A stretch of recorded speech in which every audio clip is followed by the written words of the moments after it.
আজ চুম্বন দিবস উপলক্ষে আমার একটি ছোট্ট রোমান্টিক কবিতা। আজ চুম্বন দিবস। লাজুক রোদে ভেজা এক মিষ্টি সকাল, ঠোঁটের কোণে জমে থাকা অকথিত ভালোবাসার জোয়ার।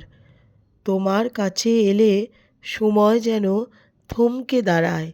একটি নীরব চুম্বনে হৃদয় বলে ফেলে হাজার কথার আয়োজন।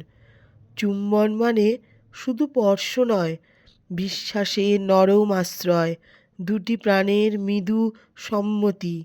আজকের দিনে তোমার কপালে একটুখানি চুম্বন রেখে বলি, থেকো পাশে এইভাবেই প্রতিদিন প্রতিক্ষণ। সবাইকে অনেক অনেক ধন্যবাদ আমার সাথে থাকার জন্য।